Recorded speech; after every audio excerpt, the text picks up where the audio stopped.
Pamalandong sa pulong sa Dios sa kabuntagon. Sliced bread, sliced bread, dawata, ug kana ang pulong sa Ginoo.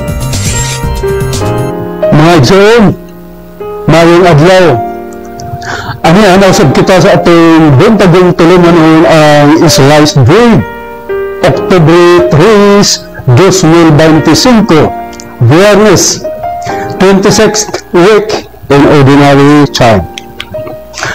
Ang Ebanghelyo sumala ni San Lucas, Kapitulo 10, versikulo 13 ngadto sa 16, nagsugi bahin sa mga lungsod na wala manuo nga nagkanayon.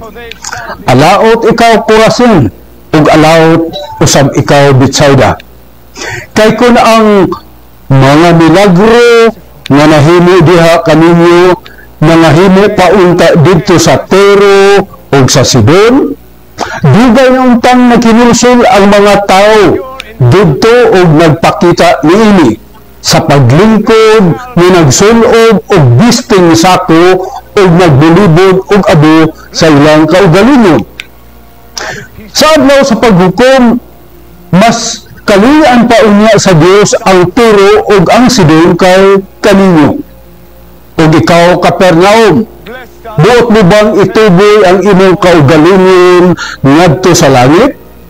Ibanlog kahinuon ngadto sa imperno. Unya ningon siya sa iyang mga tinunan, ang mamati kaninyo, mamati kanako, ug ang magsalikway kaninyo, magsalikway kanako, ug ang magsalikway kanako, magsalikway kaniya nga nagsugo kanako. Pamalandong, si Jesus murag na frustrated tungod kay wala man maghinulsol ang mga tao sa ilang mga sala. Gumikan kay bisa nakita na nila ang ilang gamhanang mga buhat, wala nila hatagig bili ang tanan nga iyang gihimo alang kanila. Nagungog man to nila ang iyang wali o pagtulunan, apan wala gayud sila musangon, wala mutubag. Wala sila magpakabana sa maluluyong buhat sa Ginoo diha sa ilang taliwala. Wala gayud sila matandog aron mibalik paduol sa Ginoo.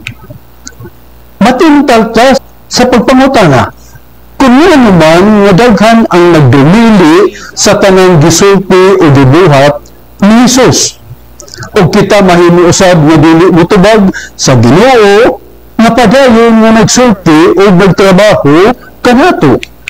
Karon gipahinumduman kita nga ang Ginoo padayon nga moduol kanato diha sa atong simbahan, sama sa iyang pag-abot ngadto sa katawhan sa Corazin, Betsaida o Capernaum. Apan sama kanila mahimo usab kitang buta o bungol sa adlaw-adlaw nga pag-anhi kanato. Ug tingali ang Ginoo ma-frustrated usab kanato sama sa iyang debate kanila. Mao nga kinahanglan nga blihan nato ang atong mga dalunggan ug mata sa daghang pamaagi. Diin ang Ginoo makigsulti kanato ug mulihok kanato. Ug dayon atong tubagon ang iyang presensya. Ang nabanhaw nga Ginoo padayon nga magpaila sa iyang kaugalingon sa iyang mga sumusunod sa matag usa kanato karon. Kitang tanan gitawag aron mahimong mga embahador sa Ginoo dinhi sa kalibutan nga buhing timailhan sa presensya sa Ginoo ngadto sa uban. Padayon sa magpuyo dinhi kanato, musulti o mulihok nganhi kanato kay mga sakop man ta sa iyang lawas.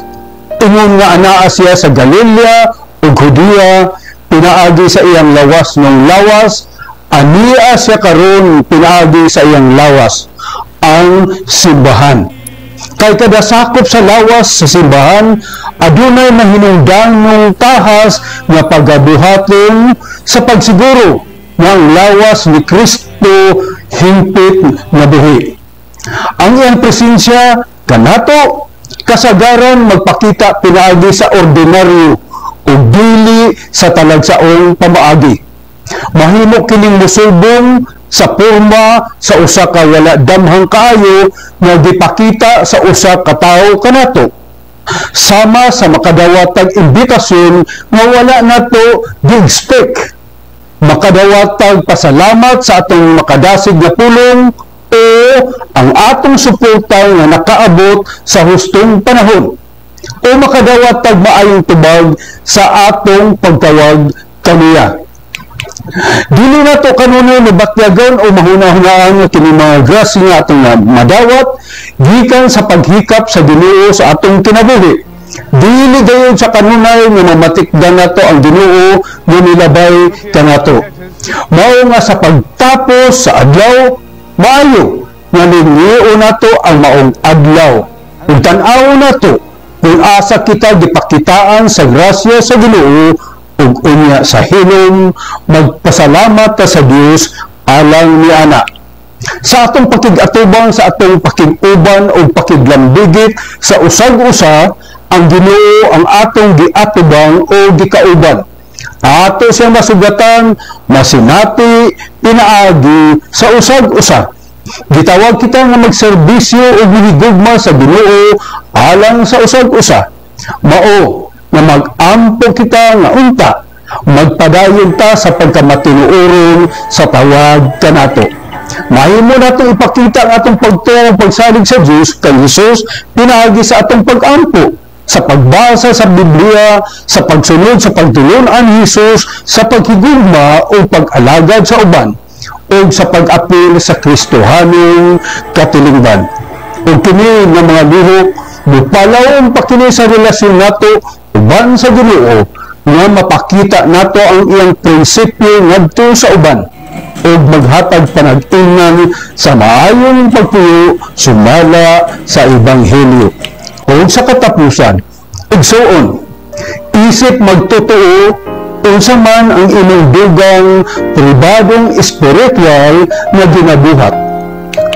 Dinhi na lamang ako kutob, ako si Mario Matugas Mijares, sakop sa Couples for Christ Pastoral Formation Office sa Iligan City, Lanao del Norte.